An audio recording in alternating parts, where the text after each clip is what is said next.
we're going to talk about everyone's favorite topic, variance reporting.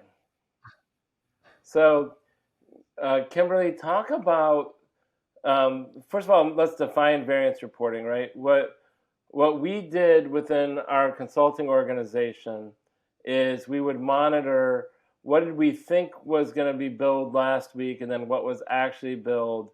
What did we think the forecast was going to be, and what is the forecast this week? And we'd look at those things as a variance, and then we'd have a report. And you know, early on in the process, we would go and say, Kimberly, there's a $10,000 variance on this project. What is it? So what were the challenges or frustrations with that process? I think we did have a good cadence around it. So having a weekly cadence was good. There was an expectation that you knew that, every week on a Tuesday you had to know what was going on in your universe, which you should know at any given time anyways. I think some of the frustrations with are visibility, right? If you have, I was responsible for a region, so you've got 135 people, you have, multiple clients, many projects, a lot of different delivery leads and delivery managers and delivery executives that are responsible for different pieces. And so part of the difficulty of that, right, is going, okay, well, there's $10,000 difference in a project. Why? Like, why is the forecast off by $10,000? And is it actuals to forecast? Is it, I thought I was going to bill $10,000 more than I did, which is really a problem, right? Because now that's looking in the past and you can't fix that, right? The expiring time issue. Or is it a forecast in the future? If it's a forecast in the future, and I said, okay, well, it's changed by $10,000. Again, why? Is somebody going on vacation? Did you change out somebody on a project and now you have less hours allocated? Is there a holiday you didn't account for?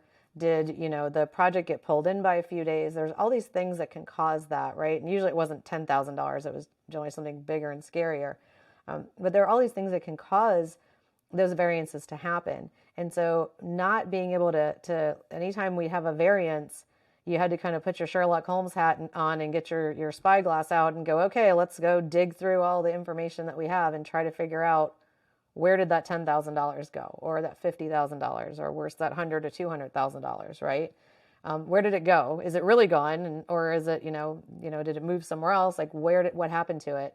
And the amount of time that we spent, that I spent, that my team spent, digging through, various systems and places to try to figure out why there was a variance. That, I think, was the biggest pain point, was that the time spent. Yep. Because there was a lot of work to figure out what changed, Right. what's different now. And that's something that a system can solve for you, right? It can come in and say, here's what we thought last week, here's what it was, and your variance is that these two projects got pushed out and that these people billed less hours than needed. So I think part of that frustration is, one, you're being asked about it, and we actually, like, initially, you said we ended up with a good cadence. Initially, we would ask, and the first time you saw the data was the first time we were asking you the question, right? So you didn't have time to go research and prepare it. So one is getting a cadence where, here's the information of what the variance is. Please, go understand the data, and then let's meet about it and discuss what we're going to do about it, right? So that frustration. But even once that was fixed, you're still spending a lot of time to go dig into what changed, and especially when there are things that aren't obvious. And it's much better if the system can give you that information. And over time, I think we got the system to be able to give you more and more of the information you needed. And that's a big thing with Ogantry, where we were working to provide those insights so you know exactly what changed and why. But all right, so then we talked about multiple types of variances, though. So you have a variance in the past, which should be controllable. Like, we thought last week we were going to have 30,000 billable hours, and we had 28,000 billable hours. So what happened to those 2,000 billable hours, right? If people were on vacation, then that should be avoidable. We should have known ahead of time that they were going to be on vacation. If a project started late, then why didn't we know that project was going to start late, right? Those things are things that we can retrospect on and try to get better at. Um, then there's changes, and we were fairly maniacal about this. Like Yes, we I were. remember A good specifically term. saying, um, you know, what happened to this, this revenue, and what happened to this project, and the answer was, this person got into an accident and had to have their leg amputated, right? And I'm like, well, that seems like a good reason we didn't know. Like we did not predict that, right? We didn't know that, right?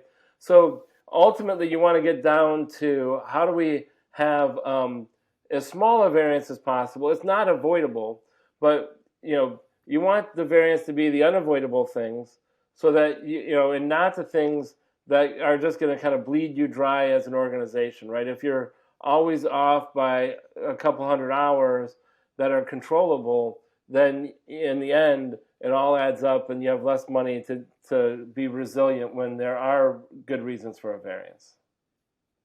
Agree. It's tools plus cadence, right? Having the right tools in place, having accurate data in the tool, having the people who need access to the data able to see the piece that they're responsible for at a minimum, and then having that cadence in place where, like you said, going into it, people know every day on Tuesday morning, we're going to talk about variance, and I know where to find the data ahead of time. So yeah, it was really frustrating when you're on a call. It's like, where'd this $200,000 to go? You're like, I don't know. Let me go find out for you. Yeah. So you wanted people to have that warning. And also part of that cadence too, there's a human factor of people feeling comfortable enough to be honest, right? So your team has to be able to say, yeah, I'm down $200,000 because we lost, this project is going to start late. Or worse, my projection's down $2 million because we lost a project that we bid on and we just didn't get it. We thought we were going to. It happened. We didn't get it. And we're off $2 million. Let's work together as a leadership team and figure out what are we going to do to make up that difference, right? Right. But people have to feel comfortable telling you that, because if not, we did have cases where people would, we'll just say they're being optimistic. And so they would wait way too long to say, hey, we're probably going to lose this project. So if you tell me like 2 months out, we're going to lose a project 2 months out, it's a lot easier to try to find something else to fill in there than if someone's being overly, let's say, again, optimistic and waits until 2 weeks before the project starts and go, oh, yep, project's not going to happen. That's a lot harder to be able to try to find things for those people to do that you thought were going to be on the project. Yeah, so that's an interesting thing, right? So we talked a little bit about this variance in the past. And the variance in the past, we were able to get to where at the end of a month, what we predicted our revenue was for that month, and when the financials closed, was less than 0.25% off, right? So when you go through all the gap accounting and everything, we were very accurate because every week we trued up our estimate and so forth. You're never going to be that accurate predicting the future.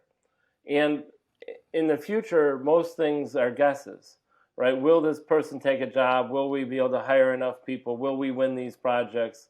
Will someone get sick? All of these things. You can't predict them. So what you need to do is make sure it's safe for people to be as transparent as possible of where we're currently standing. Where do we think we're at? What do we think we're going to win? What do we think we're going to do? And therefore, your variance is going to fluctuate. But it gets to focus on the right areas of the organization. First of all, future focused, but then where are the things changing? Where are we accurate? And how far out are those things?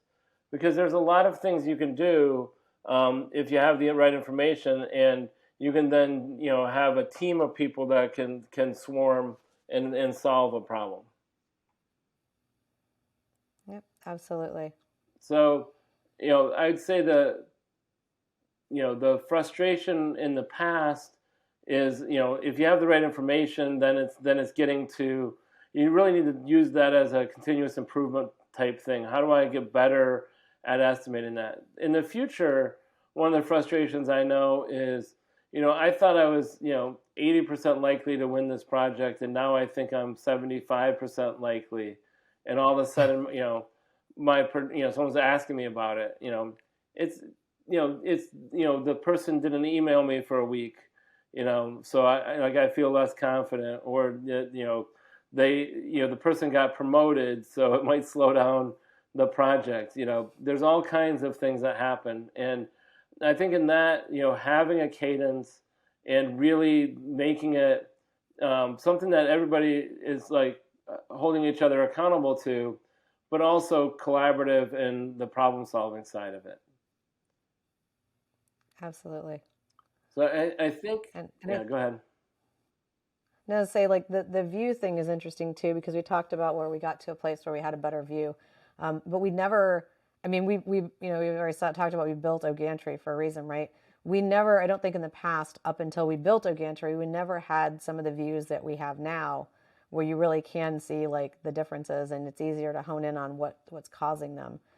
And again, that's huge because you're not spending the digging time Yeah, and the pulling up 12 different places in the data to try to figure out why something changed or why it's yeah, different.